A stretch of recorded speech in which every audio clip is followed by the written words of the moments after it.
Oh, kali ini kita tutup dengan sesuatu yang bersifat kritik ya kepada umat Islam, dan juga sebenarnya sama kurang lebih dengan closing yang pekan kemarin saya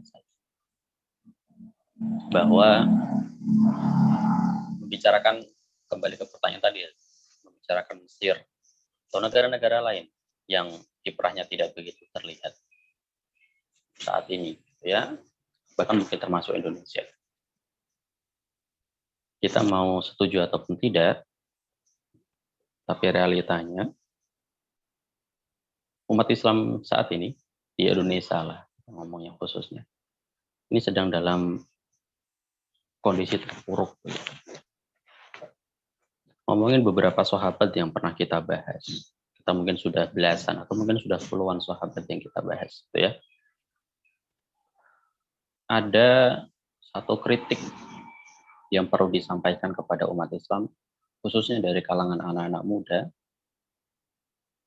bahwa umat Islam ini seakan tidak punya qudwah, tidak punya suri tauladan.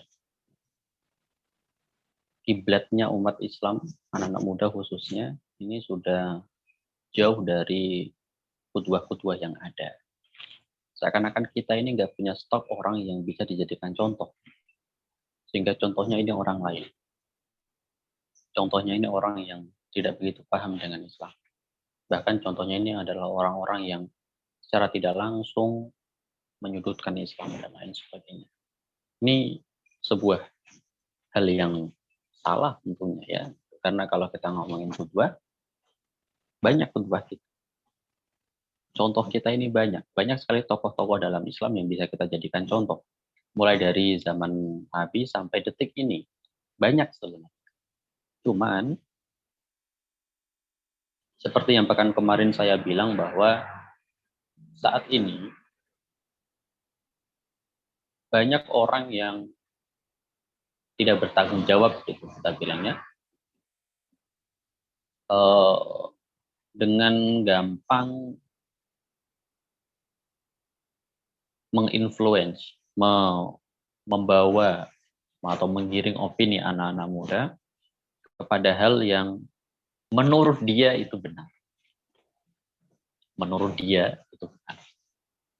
Padahal bagi orang-orang yang belajar ilmu syar'i, benar-benar fokus untuk belajar ilmu syar'i, tidak dibenarkan mengatakan menurut saya begini kalau nggak punya landasan yang kuat banget. Ini orang yang belajar ilmu syar'i saja disinggung seperti itu. Apalagi ada orang yang dia tidak fokus kepada belajar ilmu syar'i, kemudian dengan entengnya mengatakan menurut saya sih gitu. Kita nggak punya qudwah seakan-akan. Saat ini kita nggak punya qudwah, kemudian orang-orang yang tidak bertanggung jawab dengan gampangnya menggerogoti umat Islam dari berbagai macam sisi, ya. Dan seakan-akan kita nggak bisa ngapa-ngapain. Sebagaimana sabda Rasulullah ketika beliau mengatakan bahwa nanti di akhir zaman umat Islam itu seperti hidangan yang siap disantap oleh berbagai macam umat yang lain, gitu ya. Jadi saya menggambarkan misalkan ada satu ayam panggang yang masih utuh, gitu, belum dipotong-potong, ditaruh di atas meja makan. Di sisi meja makan ini ada beberapa orang, misalkan. Yang namanya ayam panggang mau diambil pahanya, mau diambil sayapnya, atau kepalanya, atau apapun itu, karena dia sudah dipanggang, dia sudah mati, dia nggak bisa ngapa-ngapain. Nah, umat Islam itu seperti itu saat ini.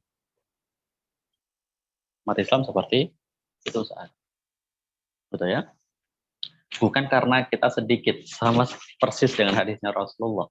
Ketika sahabat mengatakan, ya Rasulullah, apakah kita sedikit pada saat itu?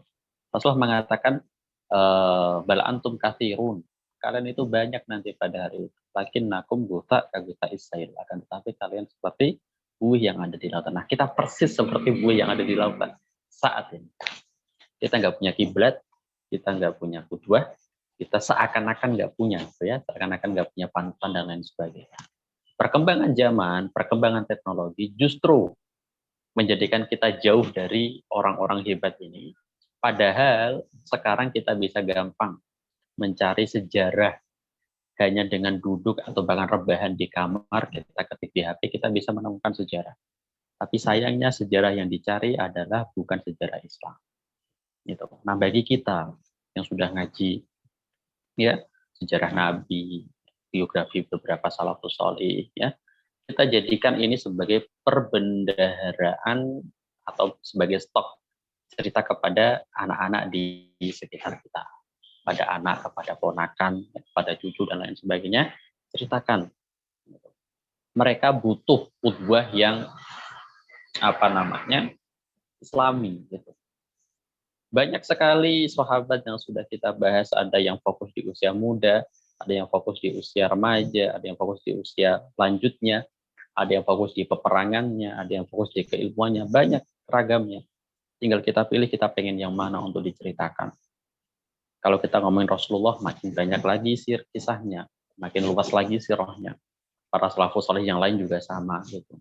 Kalau memang dibutuhkan untuk membahas sahabiyah yang perempuan, ada juga gitu ya. Jadi di sini kita banyak qudwah, kita ini banyak contoh, kita banyak panutan. Ini yang perlu kita sebarkan gitu. Nah, kalau ada kajian yang ngomongin sirah, kajian yang ngomongin sejarah, share kepada orang-orang di dekat kita. Grup keluarga, grup kantor dan lain sebagainya, share. Gitu. Mereka datang ataupun enggak, mereka hadir ataupun enggak, itu urusan belakang. Yang penting ada usaha dari kita yang sudah mengenal beberapa sosok salafus sholih, ya, supaya bukan hanya kita saja yang bisa merasakan asiknya bagaimana belajar tentang salafus sholih, bagaimana indahnya kehidupan mereka, atau bagaimana beratnya kehidupan mereka. Jangan sampai cuma kita doang. Gitu. Ini perlu disebarkan supaya anak-anak muda khususnya itu mulai punya arah. Ini loh yang saya tiru itu ini. Bukan orang yang dengan gampang mengatasnamakan Islam tapi justru menyerang Islam dari dalam. Gitu.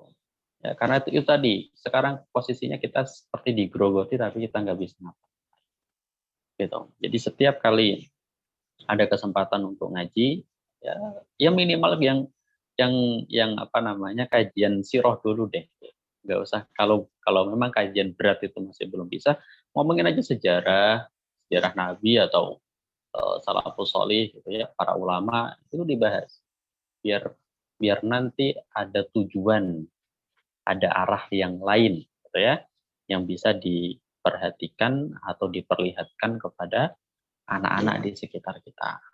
Kemudian saya minta ini khusus kepada teman-teman di Melekcuy, khususnya yang bikin poster, kemudian broadcast dan lain sebagainya.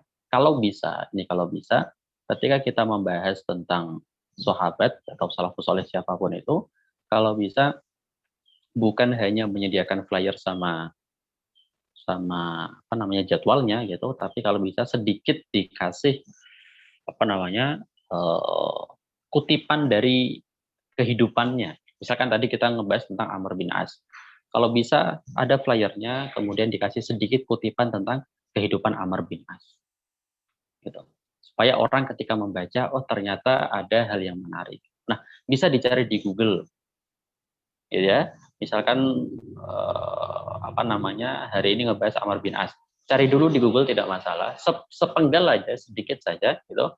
Biar nanti lanjutannya bisa masuk ke grup kita misalkan atau ke Zoom kita gitu. Jadi ada gambaran seperti itu, ternyata penakluk kota Mesir itu kisahnya begini. Tidak harus disebutkan namanya, nggak masalah misalkan penakluk kota Mesir dikasih beberapa penggalan hidupnya. Biar nanti orang-orang yang membaca itu punya gambaran, oh nanti seperti. Karena terus terang kita krisis terhadap qudwah. Saat ini orang dengan gampang menyerang Islam dengan sadar ataupun nggak sadar, dengan penuh tanggung jawab ataupun enggak gitu ya. Orang yang ngakunya Islam tapi justru nyinyirin Islam dan lain sebagainya karena kita tidak punya. Kita terombang-ambing banget saat sayangnya seperti itu. Wallahu a'lam bishawab.